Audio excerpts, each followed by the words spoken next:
I just told him I've got to come over and see the fake news. Let's go.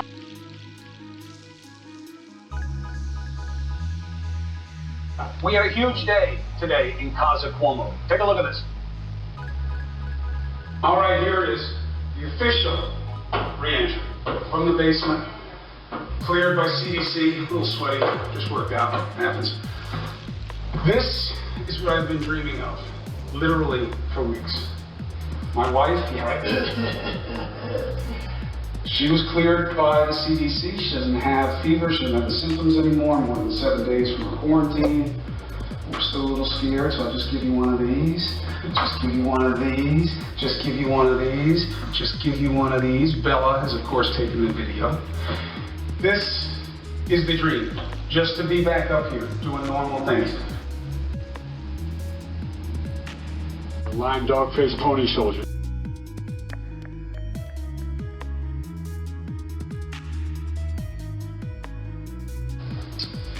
Well, after he tested positive for the coronavirus, which was a scary moment, and we sent our sympathy at the time, CNN's Chris Cuomo started broadcasting his show from his basement.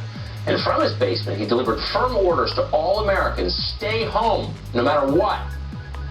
All right, so while most Americans are staying inside, or should be, right, if they're not out protesting like fools, they're not happy about being told to stay home. Staying home saves lives. And the rest of us should be staying at home for our mothers and the people that we love. And to keep us farther apart will ultimately bring us closer together in this cause. No matter where the virus goes, the way to stop it will always be the same. Our collective conscientious actions. Staying home.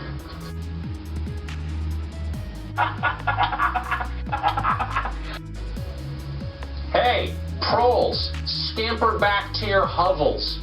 Go inside, do you hear me? At that exact moment, while Chris Cuomo was demanding that America go inside and get back to their own homes, he wasn't taking the same advice. It turns out that at that moment, he was breaking quarantine himself, despite, as we said, being positive for the coronavirus. One day, Cuomo was spotted by a passing bicyclist who got into a tiff with him. Cuomo attacked the man later. Listen. I don't want some loser, fat tire biker to be able to pull over and get in my face and in my space and talk to me. I don't want to hear it. How dare you? Shame on you. These people are sick. David Whalen is the jackass, loser, fat-tired biker in question, the cyclist Chris Cuomo tangled with. And he joins us tonight with his side of the story. I don't think we've ever had a jackass, loser, fat-tired biker on the show, but we're happy to start tonight. Thanks so much for coming on. So, tell us about your exchange with Mr. Cuomo. Well, first I'd like to say I probably could beat him in a bike race, even though he's a lot older than me. Younger than me. But besides that, the important thing was it was Easter Sunday evening. It was chilly, cold. I grew up about 1,000 feet from where he's building his new house, which is nothing but a steel frame. And I did a ride, and I go by down a trail that runs past where his new structure is being built, and there's a bunch of people there. I've been riding for 7-8 miles. Take a little break, just looking, and a woman says, "May I help you?" And I said, "No, I'm just looking." And she starts walking out a little closer, and they're pretty far away. I have very good eyes, and Chris Cuomo turns around, and I'm like, holy smokes, it's Chris Cuomo. I'm fairly outspoken, and I just said, don't you have the coronavirus? Shouldn't you be quarantined? And I think his next words were, what the hell do you know about this? What do you know about the rules? he continued to come closer and closer, and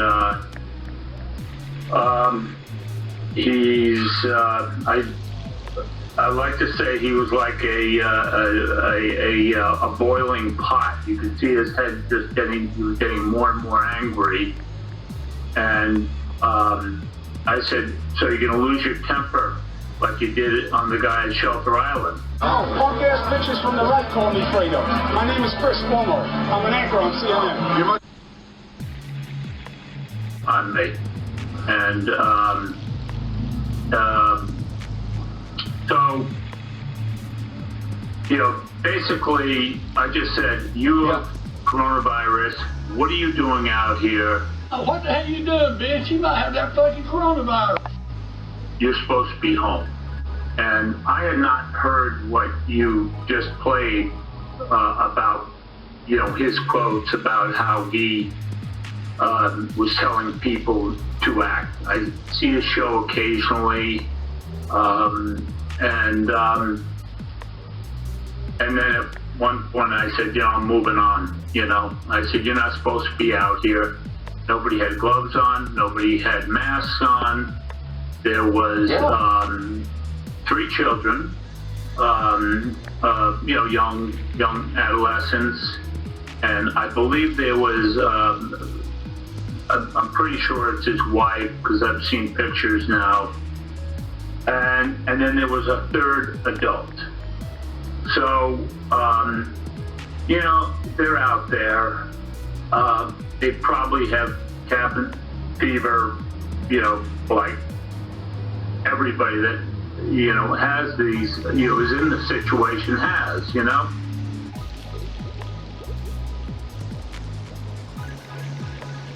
and they maybe they say, hey, we have masks on, we just drove out here. They don't live there, okay? It's a steel structure, and if I probably would just say, I kind of understand. I would have just moved on. But he told me he was going to meet me, and he goes, you're going to meet me over this. You will meet me again over this. You're a much more reasonable guy in person than you seem to be on television. Yeah, but if you want to play, we'll fucking play. If you've got something you want to say about what I do on television, then say it. But I'm going to call me a Hey, fucking man, hey, listen. What? I don't want any problems. We're going to have a big fucking problem. What's the It's a problem? little different on TV. Don't fucking insult me like that. I didn't insult you. You fucking call me Fredo. It's like I call you punk bitch. You like that? And at that point, he's now getting about 40 feet away. So he was in full roid rage at this point. You're gonna have a fucking problem. What? What are you gonna do about it? I'll fucking ruin your shit. I'll fucking throw you down these stairs like a fucking punk. Please do. What, so you You don't can want fucking to do sue? that. You don't want So you to do can that. fucking sue? Well, why don't you do it? Go take a swing. You call me Fredo. Take a fucking swing. Take a fucking swing. Watch your fucking hands. I mean, he sounds almost dangerous. I have to ask you, have you been tested because you came into contact with an infected person who was within 6 feet of you? Us normal human beings, we don't get to get tested.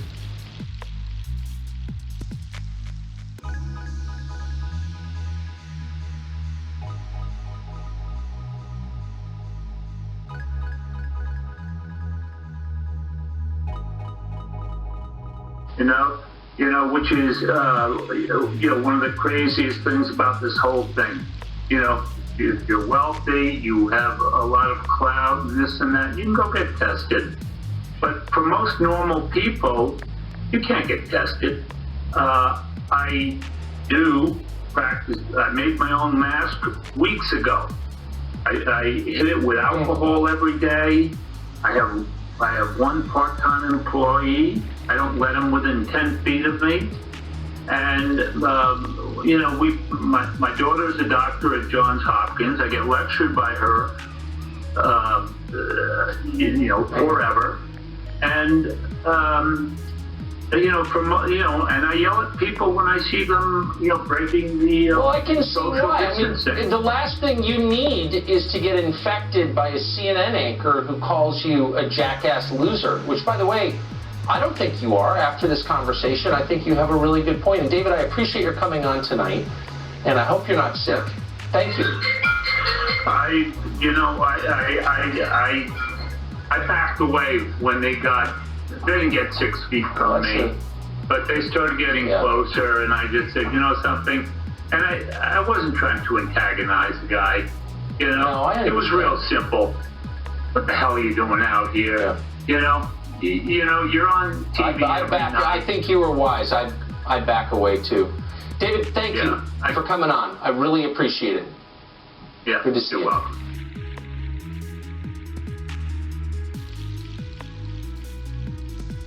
Tara Reade's sexual assault allegation against her former boss, Joe Biden, has not been proven. Likely it never will be. It happened an awfully long time ago, she says. But newly discovered evidence from almost 30 years ago offers surprising support for Reade's claim. This came almost out of nowhere. A clip from Larry King Live, the old 9 p.m. show on CNN, features a call from a woman Reade tells reporters is her mother. Watch this. San Luis Obispo, California. Hello. Yes, hello. I'm wondering what a staffer would do besides go to the press in Washington. My daughter has just left there after working for a prominent senator and could not get through with her problems at all. And the only thing she could have done was go to the press, and she chose not to do it out of respect for him. Or she had a story to tell, but out of respect for the person she worked for, she didn't tell it. That's true. Huh. That's fascinating. Rich McHugh is a longtime reporter who's been on this story and a lot of big stories. He joins us tonight. Rich, thanks so much for coming on tonight. So will you just lay out the facts as we know them and the allegations, if you would? Sure. So Tara Reade worked for Joe Biden in 1992 and 93 for about 8 months. She says that at the time she faced some sexual harassment from him, unwanted touching, and she had complained about it, and it fell on deaf ears. And so she said she went and filed a complaint, outside of his office in some senatorial office that would handle these things. Around that same time, she says she was asked to deliver him a gym bag in one of the Senate buildings, and she brought it to him. And she says it was a warm spring day, a hot spring day. And she said that that he attacked her in a corridor. It wasn't a private office or anything, but attacked her and sexually assaulted her. And she came forward with an allegation last April. She told a local paper. She'd been telling people about this. She told people at the time. She told her mother. She told a friend. She told her brother. And she may have told some others. And so now she came out last year and told part of her story to a local paper in California. And a few weeks ago, I believe it was, she came out with her full allegation. Article by Ryan Grimm and a podcast by Katie Halper. And since then, everybody's been examining the veracity of her claims.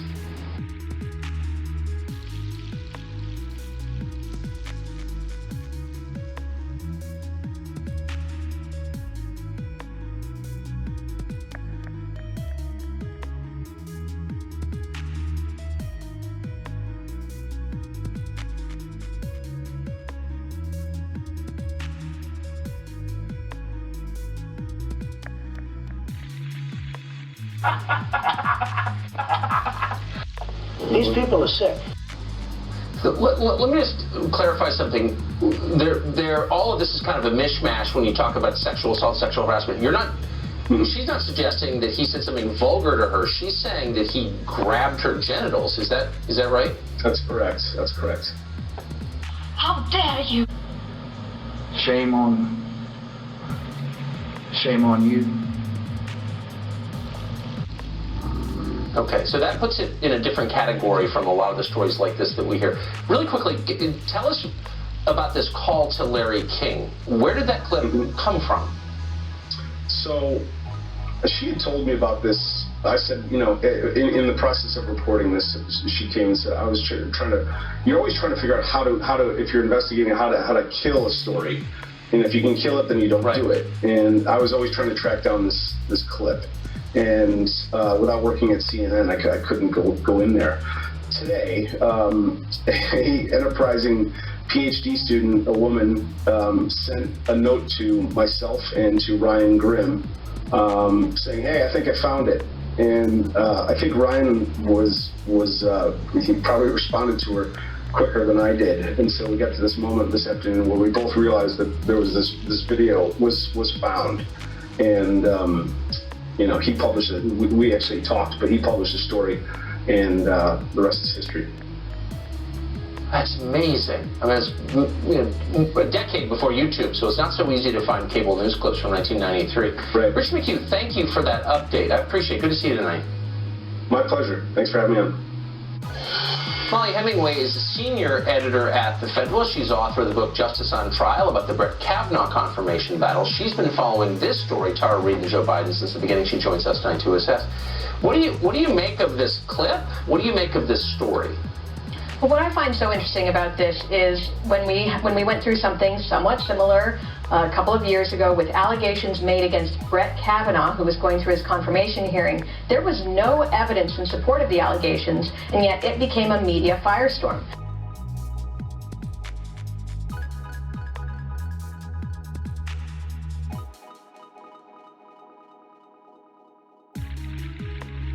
The primary allegation from Christine Blasey Ford, she named 4 witnesses. None of them backed her up. Some of them strongly disputed it. She had not told anybody at the time, by her own admission. She waited many, many decades to begin telling a story that over time became the allegation that was put forth. You know, she had no recall of memory. She had no evidence that she had ever met Brett Kavanaugh. When you compare that with a story like we have here, nobody is disputing that Tara Reid worked for Joe Biden, and we already had evidence that she claimed she had told 3 people, 2 of whom were still living, and said that she did tell them at the time of the allegation.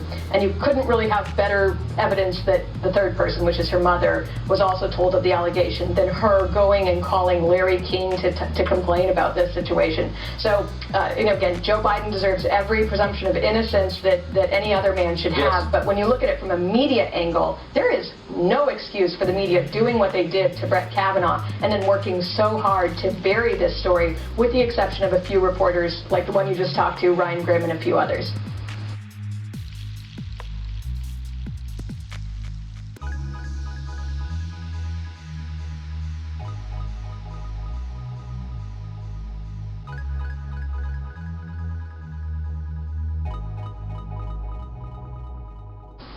That's right. And who's on the left? I mean, Ryan Grimm is not a conservative, to put it mildly, but an honest person, I think. There have been a few on the kind of Bernie Sanders side of the party who are trying to keep this story in the news. I would say principled people on the left. Do you think this will get answers from the former vice president? Well, he should have been asked about this quite a few times already, as should have his supporters. Again, if our media were wanting to be handling this in any way remotely consistent. They did so much with Brett Kavanaugh to attack anyone who supported him, to attack him, to destroy his life. I don't think Joe Biden has been asked anything personally. He issued a statement through a spokesperson. That is nothing near what they did to Brett Kavanaugh. And if they have suddenly decided that presumption of innocence is important and that these allegations are too old, or that they don't think Tara Reid can prove them in any case, they need to say something about why they had such a different posture toward Brett Kavanaugh. As such, we've had New York Times and Washington Post people come out and admit that they have completely opposite takes on this than they did with the previous situation, but not in any convincing way. And it's really something they think people are going to forget what they did to Kavanaugh. And so long as they don't behave even remotely near the same way with Biden that they did with Kavanaugh, people will not be forgetting this. Yeah, well, they're just partisan lemmings. I mean, I think the MeToo movement hurt an awful lot of people.